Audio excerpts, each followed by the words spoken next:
Cumprimentamos a todos com a paz do nosso Senhor e Salvador Jesus Cristo. Estamos iniciando mais um EBD na TV. Eu sou o pastor Henrique, moro atualmente em Americana, São Paulo, antes morava em Imperatriz, Maranhão. Se você deseja nos convidar para estarmos aí, além de ministrarmos sobre escola bíblica dominical para professores, superintendentes, interessados, também fazemos pregações, ensinos sobre missões. Eu já fui missionário, pela graça de Deus, abrimos 8 igrejas. Falamos muito sobre a família, aí podemos até separar, se quiser fazer palestra, 3 palestras para idosos, palestras para jovens, palestras para casais. E falamos muito também sobre escatologia.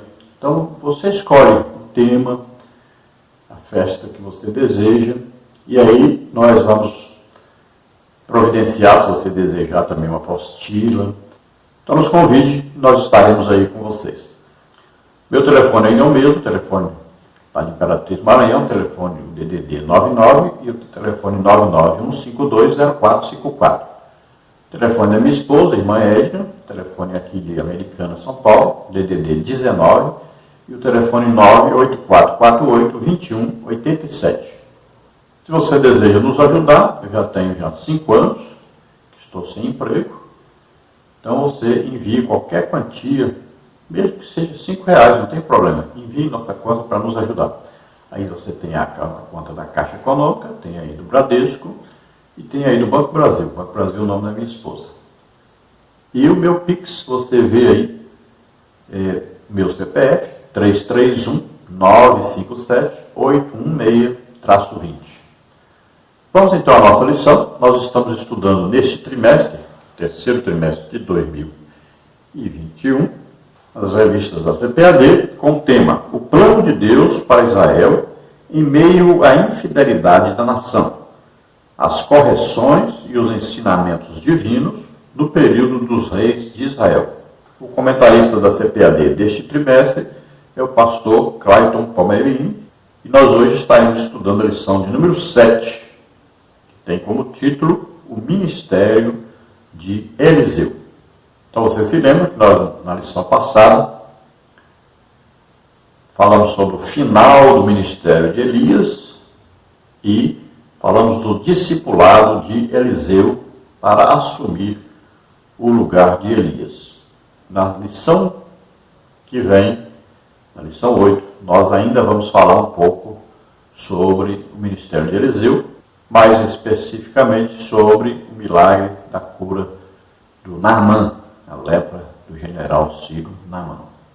Vamos ao textual dessa lição, que diz: E disse Josafá: Não há aqui algum profeta do Senhor, para que consultemos ao Senhor por ele? Então respondeu um dos servos do rei de Israel e disse: Aqui está Eliseu, filho de Safate, que deitava água sobre as mãos de Elias. Segundo o livro de Reis, capítulo 3, versículo 11. Veja que o rei Josafá, que era rei de Judá, ele estava agora numa aliança com o rei Jorão, que era rei de Israel. Jorão, filho de Acabe. Acabe havia morrido. Seu filho Jorão, então, está em seu lugar agora. E o rei de Moabe, que pagava tributos a Acabe, que era um tributo pesado, né? Ele fornecia ao reino de Israel 100.000 cordeiros, 100.000 carneiros e a lã desses 100.000 carneiros. Então ele tinha que pagar isso, esse tributo, ao rei de Israel. Então, quando Acabe morre, o rei de Moabe se revolta contra o reino de Israel e diz que não vai pagar mais o tributo. Então Jorão, que agora estava no lugar de Acabe, filho de Acabe, o rei Jorão, reúne então o seu exército e ele manda o recado para Josafá, perguntando se Josafá pode participar dessa guerra que ele vai fazer contra Moabe para obrigá-lo a continuar pagando os tributos. E também ele convida o rei de Edom. Então o que ele tem que fazer? Ele vai sair de Samaria, e vai até Edom. Passando então, ele pega Josafá com seu exército e vai até Edom, pega o exército de Edom. E aí vão 3 reis aí, com os 3 exércitos, para atacarem Moabe. Aí você vê direitinho no mapa aí, para você entender. Então eles tiveram que andar pelo deserto por vários dias e ficaram sem água, faltando água para eles beber e faltando água para os animais beberem. Então o rei Josafá, que já antes tinha passado por um problema semelhante, né? Ele tinha feito aliança com Acabe, porque ele casou seu filho com a filha de Acabe, Atalia. Então fizeram essa aliança e quando Acabe foi à guerra, também convidou Josafá, e Josafá ficou sem jeito de não ir e foi também para a guerra com Acabe. Quase que Josafá morreu, foi na guerra onde Acabe morreu. E agora, de novo, Josafá faz aliança com o filho de Acabe e vai para a guerra com o filho de Acabe, imagine, de novo vai se meter em encrenca. Mas tanto na primeira vez, quanto na segunda vez, Josafá faz uma coisa boa. Ele chama um profeta de Deus para consultar se deveria ir ou não. E todas as 2 vezes, Deus livra Josafá da morte, porque ele consultou a Deus. Josafá foi um rei bom, razoável. Não retirou aquelas capelinhas onde as pessoas adoravam as imagens, mas, no geral, ele fez coisas boas, né? Impediu o crescimento da idolatria em Judá e foi um bom rei. Quando Josafá pede um profeta de Deus, então alguém ali se lembrou que Eliseu morava perto e os 3 reis, vejam bem, eles não mandaram chamar Eliseu. Se mandasse chamar Eliseu, ele não iria, por causa do rei de Israel. Tanto é que os 3 reis vão até Eliseu, na casa de Eliseu, e Eliseu, quando vê o rei de Israel, ele diz logo, vai consultar lá os deuses, lá o Baal, Azerá, os seus pais. Por que você vem consultar Deus verdadeiro sobre alguma coisa? Mas ele vendo Josafá, ele diz, por causa então do rei de Judá, Josafá, eu vou ajudar. Então veja a importância de Eliseu. Os 3 reis foram até ele. Então Eliseu consulta a Deus e Deus diz que vai dar vitória a eles. Portanto, vai dar água, sem chuva, sem vento, mas vai dar água e também vai dar vitória sobre os moabitas. Então Eliseu era conhecido por ser aquele profeta que antes de assumir o seu ministério, ele recebeu primeiro a chamada, né, quando Elias passou a capa sobre ele, e a partir dali ele teve um discipulado, onde ele, nesse período de discipulado, ele dava água, veja bem, levava água para Elias, ele servia Elias, ele foi um servo de Elias. Então ele foi aprender a ser profeta com Elias. Ele teve todo um discipulado. Então ficou conhecido como servo de Elias, um substituto de Elias. A verdade prática diz, Deus usou e ainda usa seus servos para realizar milagres. Basta ter fé e confiança no Senhor, que Ele opera maravilhas. Então aqui é importante entender que o mesmo Espírito Santo que estava atuando em Moisés, em Elias, em Eliseu, em Jesus Cristo, em Paulo, em Pedro, em Filipe, lá, Estevão, todos esses homens que foram tremendamente usados por Deus em milagres, o mesmo Espírito Santo que estava neles é o Espírito Santo que está em nós.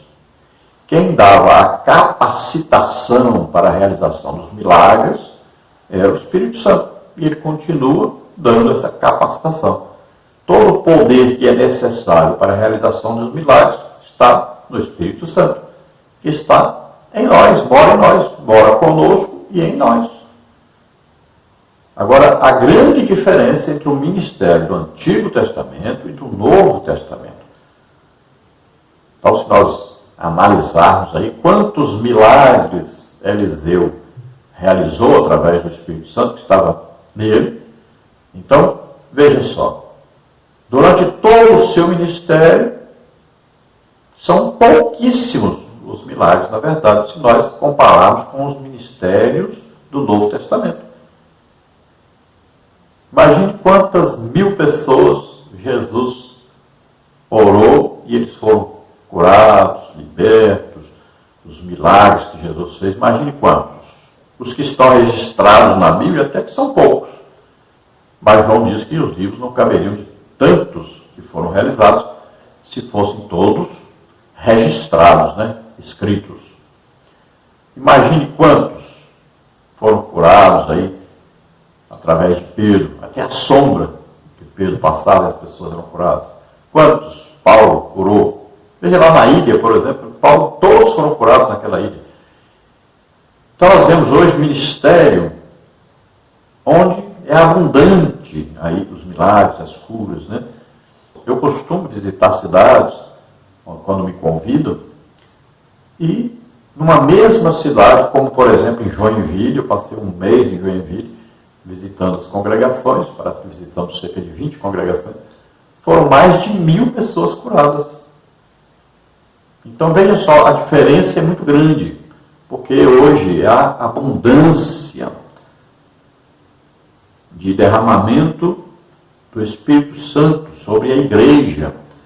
E a vontade de Deus é curar a todos. O desejo de Deus é que todos sejam curados, que não exista ninguém doente na igreja. Eu fico até admirado, porque, olha, morando em Americana, durante 1 ano e meio, o pastor nunca me deu uma oportunidade. Ministério Belém, Cláudio Munhoz. Veja só, será que esse homem deseja que as pessoas sejam curadas? Em 1 ano e meio, nunca me deu uma oportunidade para chamar as pessoas e orar por elas para serem curadas. 1 ano e meio, e a Escola Bíblica Dominical nunca me deixaram dar uma aula sequer de Escola Bíblica Dominical. Veja a situação da igreja na atualidade. É um ciúme, é uma coisa terrível, uma coisa mundana, uma coisa mesmo pecadora, é uma coisa nojenta. A gente vê a situação da igreja hoje. Imagine quantas pessoas deixaram de ser curadas. É uma politicagem. A igreja virou uma coisa esquisita. Então veja só a situação. 1 ano e meio, nunca me deram uma oportunidade de orar pelos doentes e enfermos. E eu fui à sala do pastor quando cheguei, expliquei que tem o dom de curar, que queria um trabalho assim, para orar para as pessoas para serem curadas. Expliquei, falei direitinho. Eles acessam meus vídeos há muitos anos, meus estudos bíblicos, sabem que eu trabalho com a Escola Bíblica Dominical há muitos anos, nunca me deram uma oportunidade de dar uma aula sequer de Escola Bíblica Dominical. Isso é nojento. Isso é uma vergonha. Isso não é papel de gente de igreja. Isso não é papel de pastor. É uma vergonha. E assim nós vemos pelo Brasil. Todo vídeo que fazemos, nos oferecemos. Olha, se você deseja, nós podemos ir aí. Não estou cobrando nada de ninguém.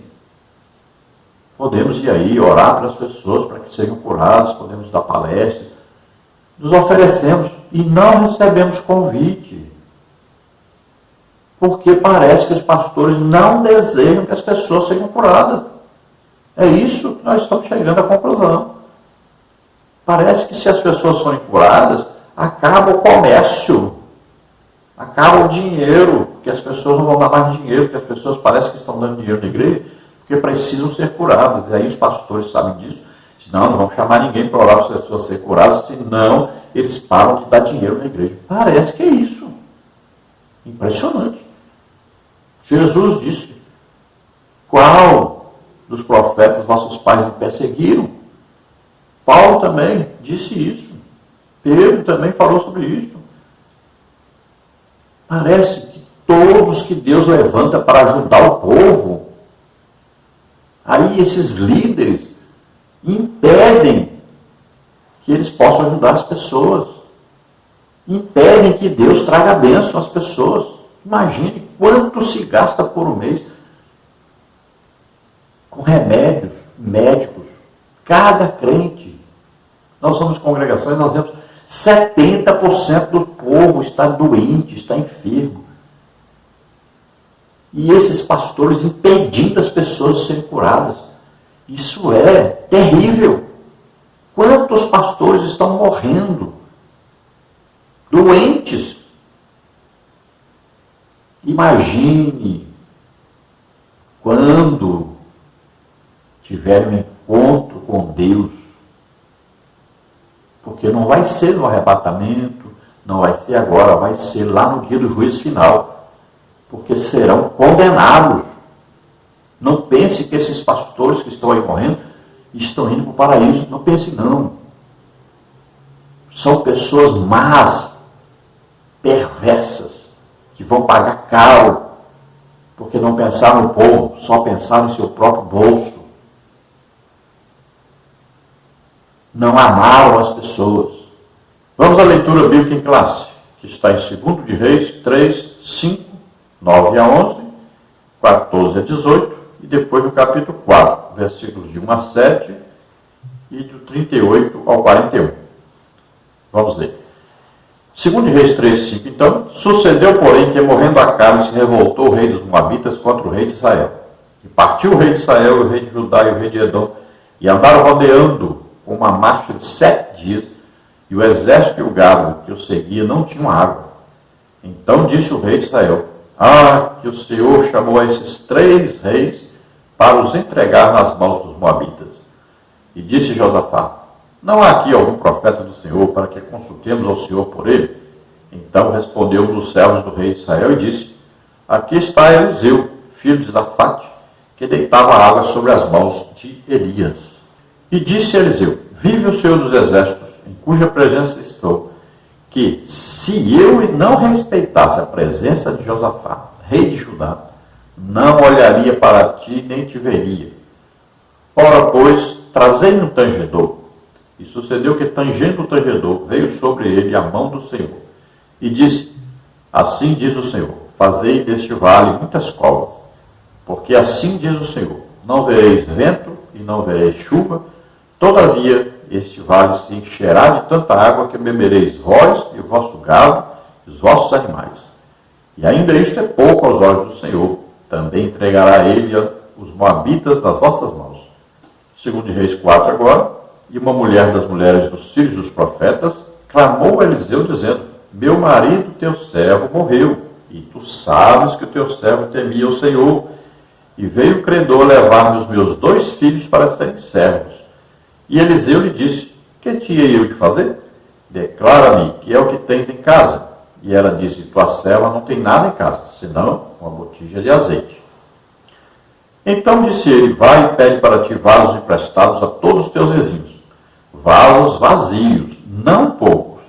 Então entra e fecha a porta sobre ti e sobre os teus filhos, e deita o azeite em todos aqueles vasos, e põe à parte o que estiver cheio. Partiu, pois, dele, e fechou a porta sobre si e sobre os seus filhos, e eles lhe traziam os vasos, e ela os enchia. E sucedeu que, cheios que foram os vasos, disse a seu filho: traze-me ainda um vaso. Porém, ele lhe disse: não há mais vaso nenhum. Então o azeite parou. Então veio ela e o fez saber ao homem de Deus, e disse ele: vai, vende-o com azeite e paga a tua dívida, e tu e teus filhos vivei do resto. Agora no versículo 38 em diante: e voltando Eliseu a Gilgal, havia fome naquela terra, e os filhos dos profetas estavam sentados na sua presença, e disse ao seu moço: põe a panela grande ao lume e faz um caldo de ervas para os filhos dos profetas. Então um saiu ao campo a apanhar ervas e achou uma parra brava e colheu dela sua capa cheia de coloquíntidas e veio e as cortou na panela do caldo, porque as não conheciam. Assim tiraram de comer para os homens, e sucedeu que, comendo eles daquele caldo, clamaram e disseram: homem de Deus, há morte na panela. Não puderam comer. Porém ele disse: trazei, pois, farinha. E deitou-a na panela e disse: tirai de comer para o povo. Então não havia mal nenhum na panela. Glória a Deus. Então aqui estão registrados alguns milagres, né, operados por Deus através de Eliseu. É evidente que não caberia em uma lição, nós precisaríamos aí de pelo menos um trimestre inteiro para estudarmos sobre todas as vezes que Deus usou Eliseu. Porque não foi somente milagres, né? Aí temos vários dons que operaram através de Eliseu. Nós podemos citar aí, pelo menos, palavra de sabedoria, né? Falando sobre o futuro, palavra de conhecimento, revelação do presente. Nós temos aí discernimento de espíritos, nós temos aí fé, para ressuscitar mortos, né? Dom da fé. Temos aí milagres, temos aí curas. Tudo isso operou no ministério de Eliseu, através de Eliseu. O Espírito Santo veio fazer tudo isso. Você procure no nosso site, no nosso blog, nós temos lá a lição escrita, temos também os slides que nós usamos aqui nos vídeos, tá? E muito estudo escrito sobre a lição. Aqui é só um resumo que nós fazemos nos vídeos. Então, nessa lição, nós veremos aí os seguintes tópicos e subtópicos. Tópico 1, Eliseu salva 3 reis e seus exércitos. Subtópico 1, reis bons e maus. Subtópico 2, 3 reis vão à guerra contra os moabitas. Subtópico 3, a predição de Eliseu se cumpriu. No tópico 2, nós temos Eliseu aumenta o azeite da viúva. Subtópico 1, a situação das viúvas em Israel. Subtópico 2, uma única botija de azeite foi suficiente para Deus operar o milagre. Subtópico 3, fé, obediência e família unida. No tópico 3, nós temos a morte que havia na panela. Subtópico 1, a escola de profetas. Subtópico 2, a morte na panela. Então, tudo isso nós veremos nesta lição. Nós fazemos os vídeos em 3 partes, cada um de 20 minutos. E na quinta-feira à noite, então, nós colocamos o vídeo total, que é 1 hora e 10 no máximo. Vamos então à introdução da lição. O ministério de Eliseu foi marcado por acontecimentos extraordinários. Nesta lição, estudaremos sobre 3 deles. O milagre das águas, que alargaram um vale, sem que houvesse chuva, a multiplicação do azeite da viúva e a aniquilação da morte presente da panela de ensopado servido por um dos servos do profeta. Nos 3 eventos estão evidentes a fé, a obediência e a poderosa unção de Deus sobre o profeta Eliseu. Então, devido à falta de espaço, né, nós vamos ter somente 2 lições sobre os milagres operados por Deus através de Eliseu. Então, nesta lição, existe aí apenas o relato de 3 oportunidades onde Eliseu foi usado por Deus. Então, fala aí das águas, né, que vieram para matar a sede do exército e também do gado, né, dos animais, dos exércitos que estavam reunidos para atacarem Moabe. Então estava aí o exército de Israel, o de Judá e de Amon. Aí fala também do milagre da multiplicação do azeite da viúva. E também fala daquela verdura, né, aquela planta que foi colocada no ensopado para que os filhos dos profetas pudessem comer e estava envenenado. Então Eliseu vai ali ministrar para que aquela comida se torne então uma comida sem nenhum veneno. E ele manda então colocar farinha e existe ali um milagre que faz com que o veneno então seja destruído e eles possam comer normalmente. Nós temos bastante detalhes, né, sobre o ministério de Eliseu lá no nosso site, no nosso blog.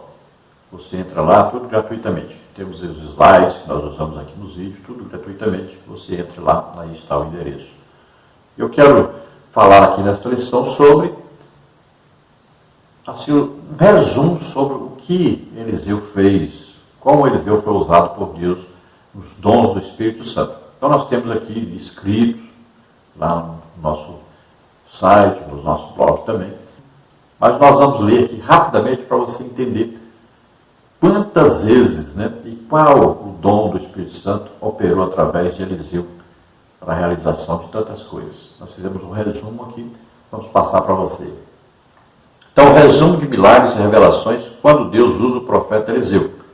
Um legítimo profeta de Deus pode ser usado em diversos dons do Espírito Santo. Eliseu foi usado em palavras de sabedoria, palavra de conhecimento, discernimento de espíritos, fé, milagres e curas. Então vamos ver primeiro a abertura do Rio Jordão, que foi um milagre, está em 2 de Reis 2, de 12 a 15. Depois nós vemos aí sal na água, um outro milagre que está registrado em 2 de Reis 2, 18 a 21. Depois vemos aquele episódio das ursas e crianças, né, discernimento de espíritos, aí, o dom, então 2 de Reis 2, 24. Nós vimos aí a importância de respeito ao homem de Deus. Depois nós vimos aí futuro revelado, água sem chuva e sem orvalho, sem vento, né, e vitória na guerra. Isso é uma palavra de sabedoria, falando a respeito do futuro. 2 de Reis 3, 15 a 18. Depois nós temos aí a carta de Eliseu ao rei Jeorão, que é a palavra de sabedoria, falando sobre o futuro. Então, 2 de Crônicas 21, 12. Essa carta aí, ela foi escrita pelo profeta e enviada ao rei Jeorão. Ele não foi pessoalmente dar a mensagem. E ela é registrada em 2 de Crônicas 21, 12, e não está no contexto cronológico. Vimos aí também a multiplicação do azeite da viúva, que é um milagre, que está registrado em 2 de Reis 4, 2 a 7. Temos aí, filho é dado à mulher de Sunem, é um milagre, que está registrado em 2 de Reis 4, 16 e 17. Depois nós temos a ressurreição desse filho da mulher de Sunem, que está dentro do dom da fé, ressurreição de mortos, do dom da fé. 2 de Reis 4, 34 a 36. Depois nós temos aí a purificação da comida na panela, que é um milagre, que está registrado em 2 de Reis 4, 40 e 41. Multiplicação dos pães, está aí um milagre, né, que Jesus também realizou depois, multiplicação de pães e peixes. No caso de Eliseu, multiplicação dos pães, é um milagre, está registrado em 2 de Reis 4, de 42 a 44. Depois nós temos aí purificação da lepra de Naamã, é uma cura, que está aí em 2 de Reis 5, 13 e 14. Depois nós temos a lepra sobre Geazi, que é um milagre, né, que está registrado em 2 de Reis 5, 26 e 27. Depois nós temos aí o machado flutua, é um milagre, que está em 2 de Reis 6, 4 a 7. Depois nós temos revelação dos planos ocultos do rei da Síria para matar o rei de Israel, palavra de conhecimento ou da ciência, o dom. Então, 2 de Reis 6, 11 e 12. Depois nós temos aí, abrir os olhos espirituais do seu moço. Aí um milagre, está registrado em 2 de Reis 6, 17. Depois nós vimos a cegueira do exército da Síria, um milagre, está registrado em 2 de Reis 6, 18. Depois nós temos a reversão dessa cegueira do exército da Síria, que é outro milagre, que está em 2 de Reis 6, 20. Depois nós temos aí revelação da ordem do rei para o matar, palavra de conhecimento ou da ciência. Então o rei queria matar o profeta, 2 de Reis 6, 32, 33. Revelação do preço de comida em Samaria no futuro e da morte de um capitão. Aí, dom, palavra de sabedoria, 2 de Reis 7, 1 e 2. Depois nós temos previsão de fome na terra de Israel por 7 anos. Uma palavra de sabedoria, falando a respeito do futuro. Então, 2 de Reis 8, 1. Depois a previsão da morte do rei da Síria, que é a palavra de sabedoria, 2 de Reis 8 e 10. Depois nós temos a previsão das maldades de Azael contra Israel e de seu reinado sobre a Síria, que é uma palavra de sabedoria, 2 de Reis 8, 11 a 13. Depois nós temos a revelação do reinado de Jeú, palavra de sabedoria, que está em 2 de Reis 9, 1 a 3. Depois nós temos a previsão das vitórias e derrotas sobre os sírios, aí palavra de sabedoria, 2 de Reis 13, 15 a 19. Depois nós temos aí, por fim, os ossos de Eliseu e a ressurreição do soldado de Israel, que é um milagre, está em 2 de Reis 13, 20 e 21.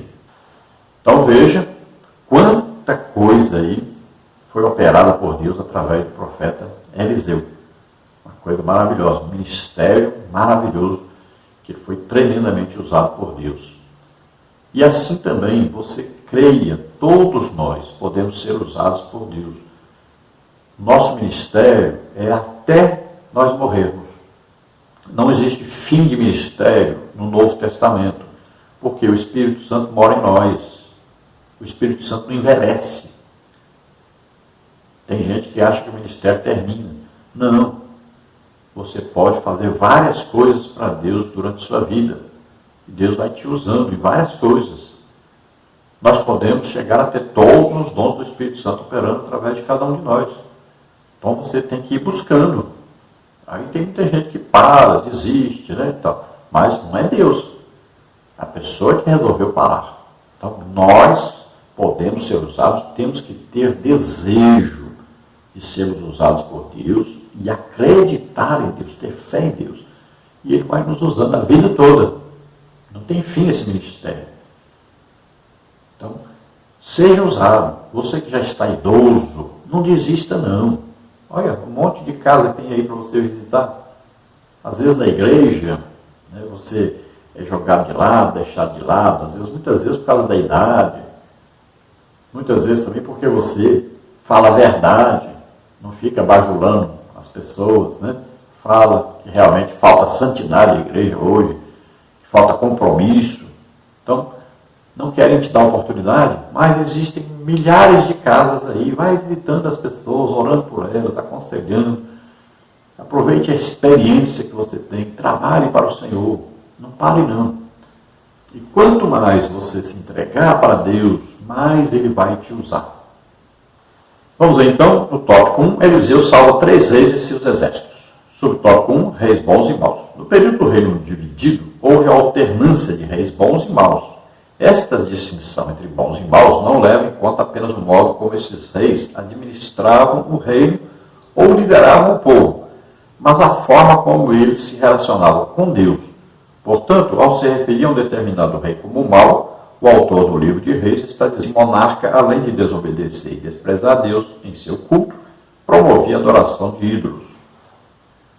Então nós vemos aí que no livro de Reis, nós vamos achar assim, fulano reinou e foi um mau rei. A fulano reinou e foi um bom rei. E sempre cita o nome da mãe. Por quê? Quem criou o filho? Quem educou o filho? Foi a mãe. Então cita logo. Né? E esses reis, quando é na parte de Israel, a parte de cima, não teve nenhum que prestasse. Nenhum foi bom. Na parte de baixo, em Judá, até os que foram bons deixaram que o povo continuasse na idolatria. Então existiram aí aqueles que se destacaram. Davi é considerado aí um modelo, mas Davi fez muita coisa errada, então não pode ser um modelo assim também, né? Então, nós encontramos apenas 2 reis, incluindo o reinado de Judá e o reinado de Israel, 2 reis que se destacaram, que foram os 2 reis mais fiéis, os melhores reis, que foi aí Josias e Ezequias.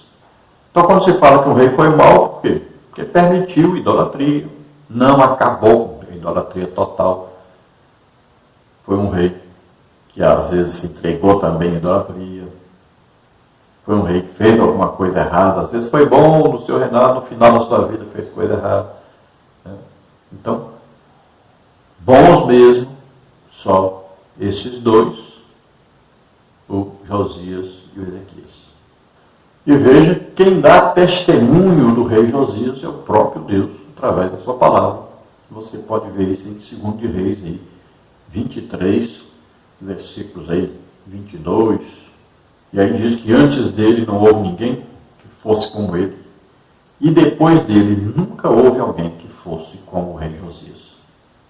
Subtópico 2, 3 reis vão à guerra contra os moabitas. Jorão, rei de Israel, que como seu pai Acabe foram reprovados pelo Senhor. Josafá, rei de Judá, considerado um excelente monarca, em razão de promover a adoração ao verdadeiro Deus. E o rei de Edom, que era vassalo de Judá, como está em 2 Reis 3:9. O que motivou a guerra foi a rebelião dos moabitas, que na época pagavam pesados impostos ao rei de Israel, 2 Reis 3:5. Então, quando Acabe morre, seu filho Jorão entra no seu lugar como rei, e os moabitas que pagavam tributos, né, em animais e lã, Então, disseram que não iam mais pagar. Então, o rei de Israel, filho de Acabe, Jorão, ele junta o seu exército, pede ajuda para Josafá, que era rei de Judá, mas era parente, né? E agora também pede ajuda ao rei de Amon. Então, esses 3 reis aí vão viajar com seus exércitos, né? Levando ali o seu exército, seus animais, vão viajar 7 dias para chegarem a Moabe e atacarem Moabe. E aí falta água nesse período. Então, Josafá pede um profeta de Deus, né? Que ele quer ouvir o que Deus tinha a dizer sobre isso. Porque o rei Israel estava dizendo que já era aí uma revolta de Deus contra eles, queria matá-los, por isso é que deixou eles sem água. Então acreditava que Deus estava se vingando, né, por causa da idolatria dele e dos seus pais. No subtópico 3, a predição de Eliseu se cumpriu. Em respeito a Josafá, Eliseu, cheio do poder de Deus, previu que águas em abundância alagariam milagrosamente toda aquela região sem ação dos ventos e sem chuva, segundo Reis 3,17. O Senhor não apenas realizaria este milagre, mas também lhes entregaria a vitória sobre os moabitas, segundo Reis 3,18. Então, assim como Eliseu disse que ia acontecer, e aconteceu. Tanto veio a água, como também a vitória sobre o rei de Moabe e seu exército. Então veja que Eliseu disse antes que ia acontecer no futuro. Isso é palavra de sabedoria, um dom do Espírito Santo. Então, uma revelação do futuro. E realmente aconteceu, segundo o profeta Eliseu disse que ia acontecer. Revelado, é claro, por Deus a ele. Tópico 2, Eliseu aumenta o azeite da viúva. Subtópico 1, a situação das viúvas em Israel. A vida das viúvas nos tempos bíblicos era bem difícil, pois as mulheres daquela época dependiam dos seus maridos para prover-lhes o sustento. É o caso da viúva de um dos discípulos dos profetas de Israel. Após a morte do marido, a mulher ficou numa situação complicada. Falta de suprimentos, dívidas e ameaça de seus filhos serem vendidos como escravos, segundo Reis 4, 1 e 2. Deus ouviu o clamor daquela viúva e supriu suas necessidades, segundo Reis 4, 3 a 7. Então veja que, apesar de Deus ter colocado uma lei sobre as viúvas, mostrado o seu desejo para com as viúvas, de que as viúvas deveriam ser sustentadas, ajudadas, tanto as viúvas quanto os órfãos. Então existia lei para isso, regra sobre isso. Deus havia dito que era para ajudá-los. Mas, veja bem, ali era no tempo do rei Acabe, Jezabel, agora seu filho Jorão. A rainha Jezabel tinha mandado matar os profetas do Senhor. E Elias matou os profetas de Baal e Azerá. Se o governo era idólatra, quais as viúvas que eles foram sustentar?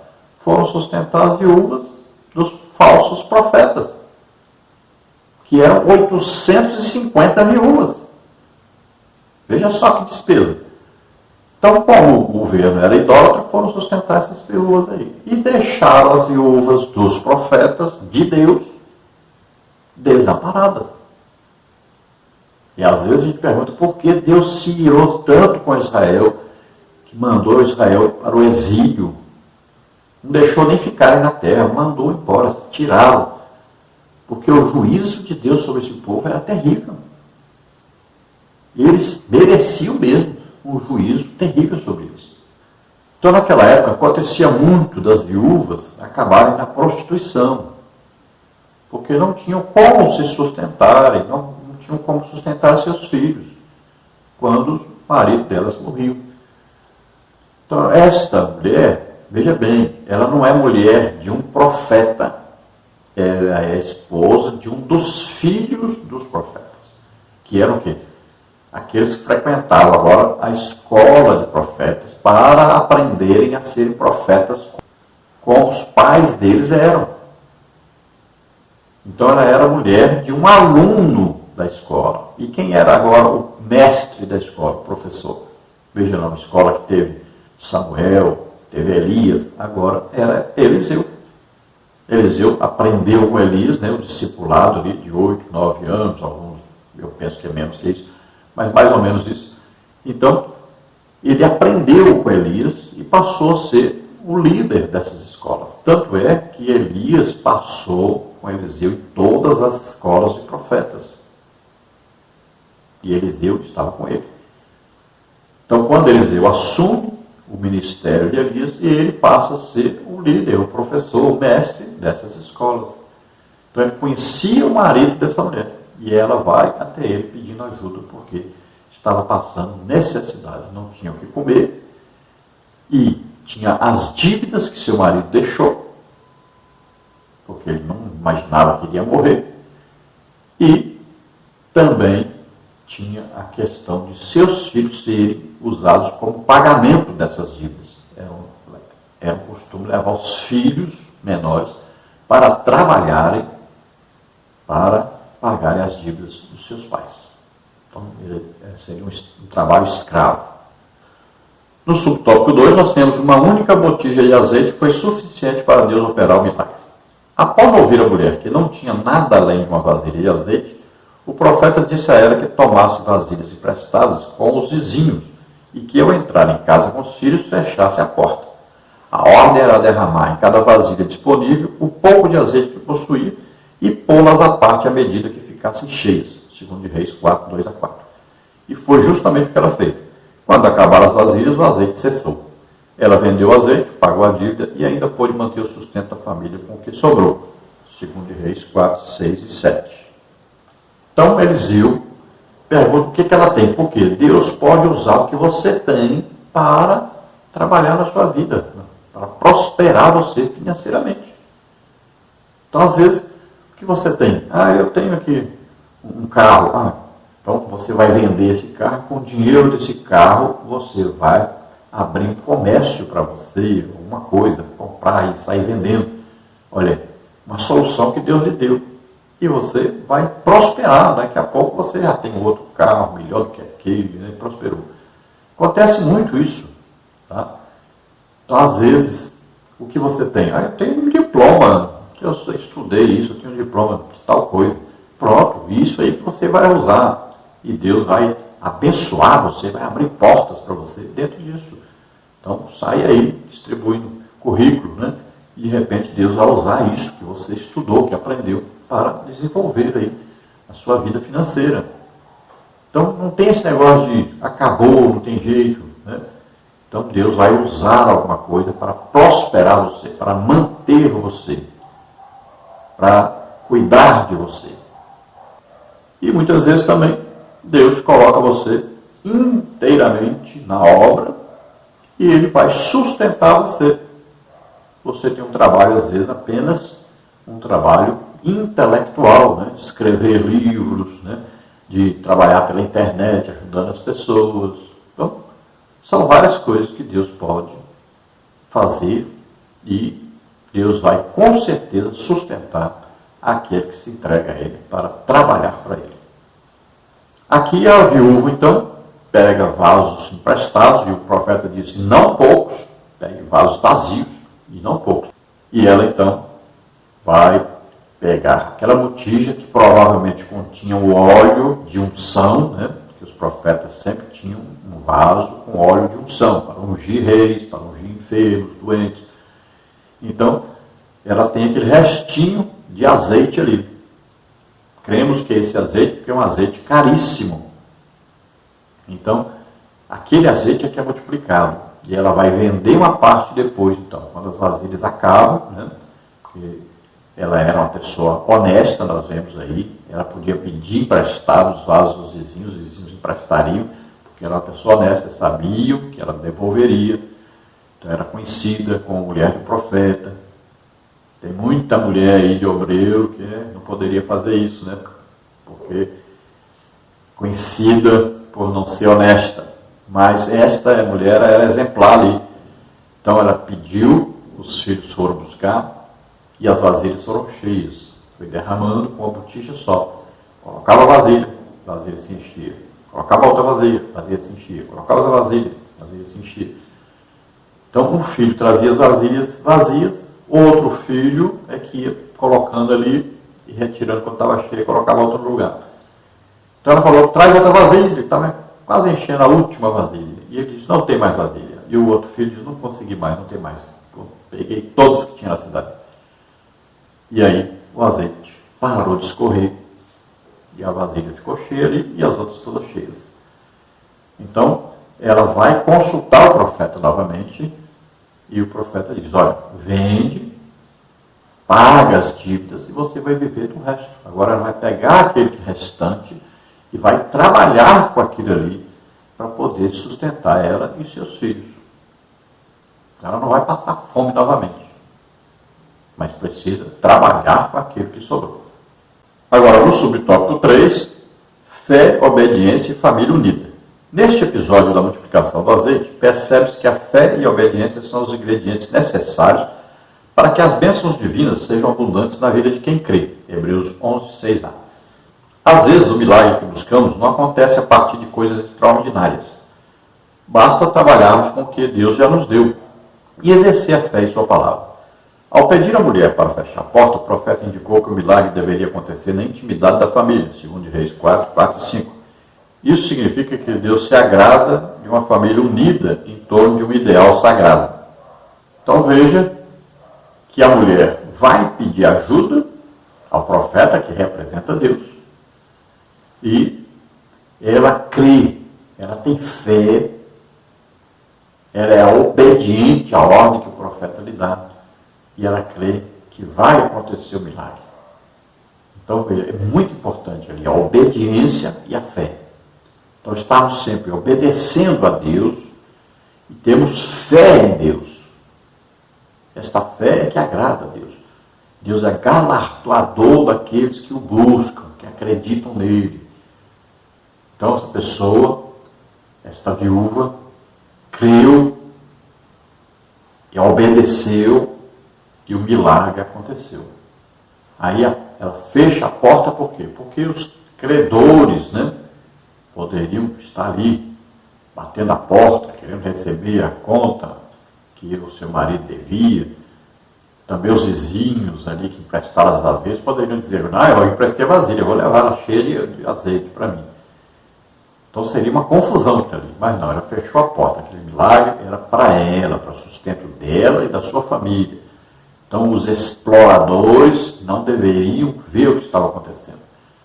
Então o milagre era da família, era íntimo.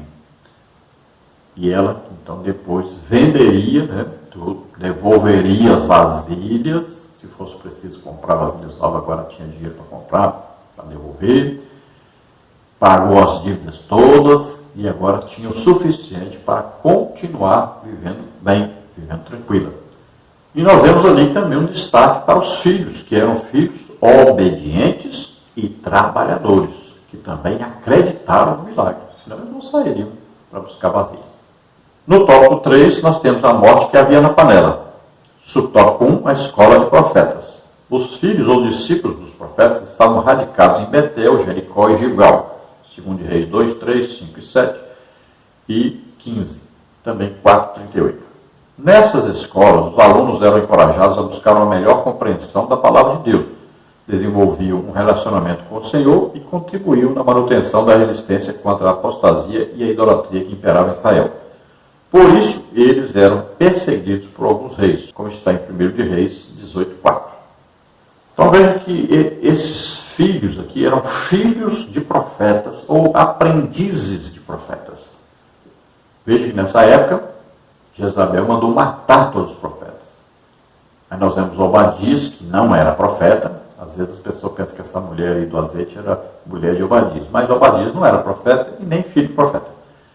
Então não era Obadias. Mas, então vemos que esses filhos dos profetas estavam na escola porque queriam ser como seus pais, queriam ser profetas. Haviam morrido muitos profetas. Vamos que pelo menos aí uns 300 profetas tinham sido mortos. Então existiu ali pelo menos umas 300 viúvas de profetas.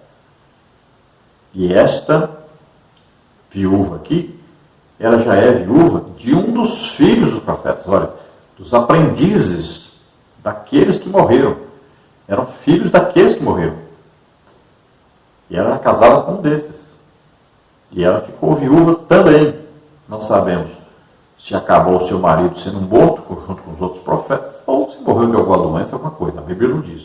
Diz que ela estava viúva, e era viúva de um dos filhos dos profetas.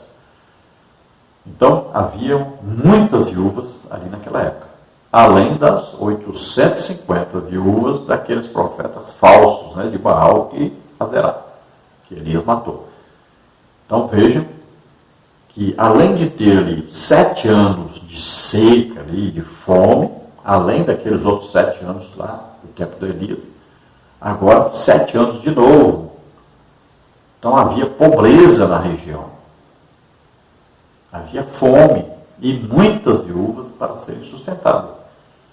Então, era um período muito difícil. E esta mulher foi ao profeta Eliseu pedir ajuda, porque ela estava desesperada. Seu marido morreu, tinha dívidas, e naquele tempo não tinha, morreu, acabou a dívida. Morreu, tem que ser pago. Se tem filhos, os filhos trabalhavam como escravos para pagar essa dívida. Então ela estava desesperada, porque os credores vieram, ela não tinha como pagar, ela só tinha agora uma botija de azeite, mais nada. Já tinha dado tudo para os outros para pagar as dívidas do marido. E agora queriam levar seus filhos. Então ela vai ao profeta. Então naquele tempo havia ali a escola de profetas, onde os filhos daqueles profetas que haviam morrido frequentavam essas escolas para serem também profetas. E o professor mestre era Eliseu. Vemos aí Samuel, Elias e agora Eliseu. Então esses aprendizes aí de profetas tinham que estudar a palavra de Deus para saber o que Deus queria realmente que acontecesse, o que era condenado por Deus, né, principalmente só a respeito da idolatria. E eles também eram treinados na oração, a busca pela comunhão com Deus, a comunhão íntima com Deus, para servir a Deus, aprenderem a ouvir a voz de Deus, terem tudo em comum com Deus, né? E aprenderem o jejum, a prática do jejum. Então, eles estavam aprendendo como ter uma comunhão íntima com Deus e serem instrumentos de Deus para abençoar as pessoas. Só que eles tinham que levar a mensagem do jeito que Deus dava. E a mensagem sempre era dura, mensagem de juízo, devido à idolatria que acontecia. Então tinham que ser homens corajosos, valentes, homens realmente que entregavam suas vidas totalmente a Deus, sem se preocuparem se seriam mortos ou não. E veja que quando Eliseu, por exemplo, escolhe um deles para levar uma mensagem, né, a Jeú, ele diz, olha, vai lá, fala e sai correndo, porque poderia ser morto. Veja que era o perigo constante para os profetas, a morte. Poderiam ser mortos a qualquer momento. Então, veja que esta escola foi muito importante para Israel, porque senão Israel teria sido destruída há muito tempo antes. Os profetas ainda conseguiram ir ali, mantendo um pouco, né, de pessoas que adoravam a Deus. Por isso Deus diz que havia 7.000, né, diz para Elias, ainda tem 7.000 que não dobraram os seus joelhos, porque haviam profetas trabalhando para que alguns se mantivessem fiéis a Deus. No subtópico 2, a morte na panela. Foi na escola de profetas de Gilgal que Eliseu ordenou ao seu servo que fizesse um ensopado para alimentar os discípulos, segundo Reis 4:38. Provavelmente pela falta de conhecimento sobre plantas e diante da escassez de alimentos, o rapaz pegou junto com os legumes uma espécie de pepinos silvestres que continham veneno, segundo Reis 4:39. A comida foi servida aos homens, mas logo que a provaram, gritaram, a morte na panela, segundo Reis 4:40. Eliseu pediu um pouco de farinha, colocou no caldeirão e declarou que não havia mais perigo algum. Deus havia realizado o milagre. Então as escolas, principalmente, haviam escolas, né, em Gilgal, Jericó, lá em Betel. Então aqui na escola em Gilgal, Eliseu estava ali e havia fome. Então ele disse a um daqueles alunos, vai, colhe então verduras, né, ali, e vamos fazer aqui um ensopado para nós todos comermos. Carne, naquela época era muito raro se comer carne. Quando se comia, era cozida.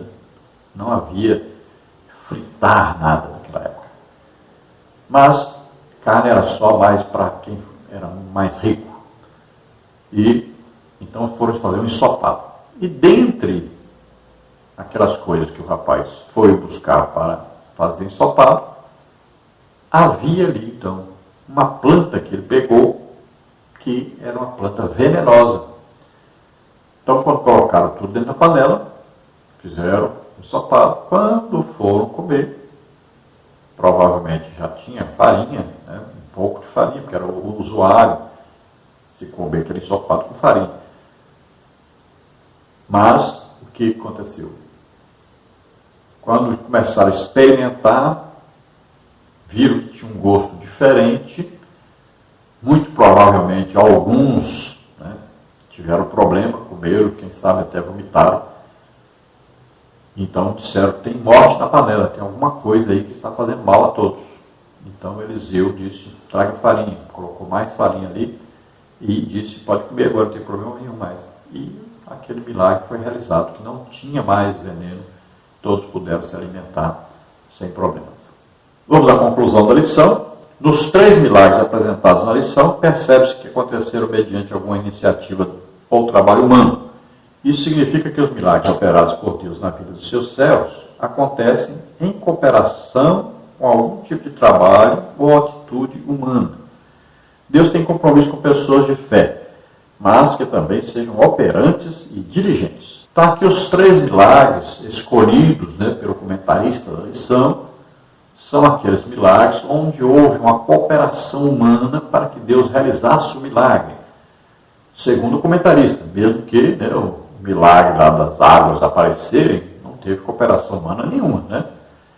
Não teve vento, não teve chuva e as águas vieram.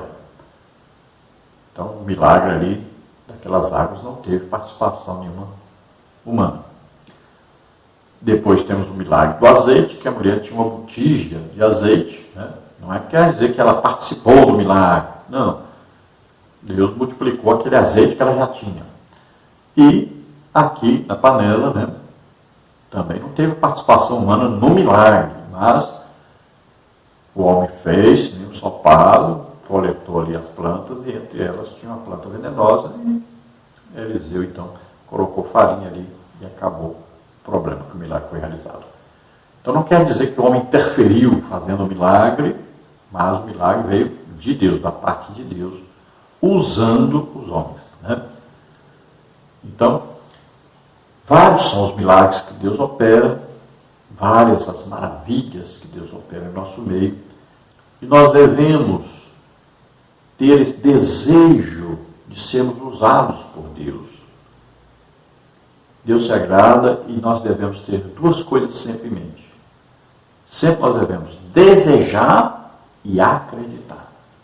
Você quer ser usado por Deus em milagres? Simples.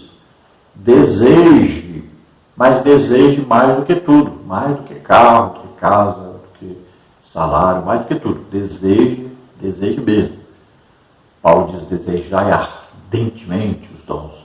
Deseje mais do que tudo. E aí, você acredite que você pode ser usado. Acredite em Deus e no poder de Deus. Nós estamos vendo uma época dificílima na igreja, onde os dons do Espírito Santo não operam mais. É muito difícil ver alguém na igreja com o dom do Espírito Santo, mas é muito raro mesmo. Às vezes uma igreja de 10 mil pessoas, você encontra uma pessoa, 2 ou 3 máximo, que são usados por Deus em dons do Espírito Santo. É uma coisa tremenda, é uma coisa lastimável, triste mesmo. Sendo que todos deveriam ser usados em dons. Todos deveriam se converter, todos deveriam ser batizados no Espírito Santo, todos deveriam ser usados em algum dom do Espírito Santo. Isso é para todos. Deus não diz que é para um só, dois ou três, não, são para todos. E temos essa situação deplorável na igreja de hoje. É o materialismo. O interesse é tão grande pelas coisas materiais que o desejo pelas coisas espirituais foi acabando, e cada dia acaba mais. Então, deseje, acredite, porque o Espírito Santo que estava desses homens que Deus usou para operar grandes milagres, é o mesmo Espírito Santo que está em nós. Ele tem todo o poder. Tudo que é necessário para fazer, para realizar os milagres, está aí. Está dentro de nós. É o Espírito Santo, é Deus mesmo morando dentro de nós. Acredite nisso, busque. Então destacamos aí, o milagre final na vida do Eliseu, que foi os seus ossos, a unção do Espírito Santo que estava sobre Eliseu, permaneceu em seus ossos após a sua morte. Quando jogaram ali um israelita, que estava fugindo dos exércitos que estavam atacando Israel, jogaram um morto dentro da cova do Eliseu. E o morto ressuscitou na mesma hora. Então esse aí foi o grande e último milagre operado por Deus através de Eliseu. Você fala, mas Eliseu estava morto. Bom, Deus é Deus dos vivos, Deus não é Deus dos mortos. Veja só, Elias está vivo até hoje. Eliseu está vivo? Está. Deus não é Deus de mortos. Então, Deus operou através do Eliseu o último milagre depois que ele havia morrido como homem na terra. Estava morto. Mas a unção do Espírito Santo estava nos ossos do Eliseu. E veja que Elias, nós acreditamos que ele ainda virá na grande tribulação e milagres tremendos ainda acontecerão através dele. Então, para Deus não há nada impossível. As coisas de Deus, muitas vezes nós não compreendemos, não entendemos, mas existem, são realidade. Devemos acreditar em Deus e acreditar no poder de Deus e desejar que isso opere através de nós. Glória a Deus. Vamos orar agora. Se você deseja aceitar Jesus como Senhor e Salvador, sua oportunidade. Se você deseja ser usado por Deus em milagres, vamos orar por você agora. Todo lugar que nós vamos, nós oramos para que as pessoas recebam dons do Espírito Santo. E vamos orar se você estiver doente ou enfermo, ser curado agora. Vamos orar. Pai querido, em nome de Jesus, te apresentamos essas vidas que se chegam a Ti, arrependidos dos seus pecados. Em nome de Jesus, as recebes como filhos, dá a eles o Espírito Santo agora. Aqueles que desejam ser usados por Ti, Senhor, recebe-os agora, usa poderosamente. Toca deles, concede dons do Espírito Santo a eles. Agrada luxte-me, força, clasta, puxtene, racastere. Esforça-te, tem bom ânimo, acredite, receba agora em nome de Jesus. Toca, Senhor. Recebe em nome de Jesus. Vem sobre eles o teu poder agora, Senhor. Aqueles que estão doentes, que estão enfermos, recebam a cura em nome de Jesus. Toca, Senhor. Em nome de Jesus, recebe. Solta toda doença, toda enfermidade. Recebe poder agora em nome de Jesus. Glória a Deus. Aleluia.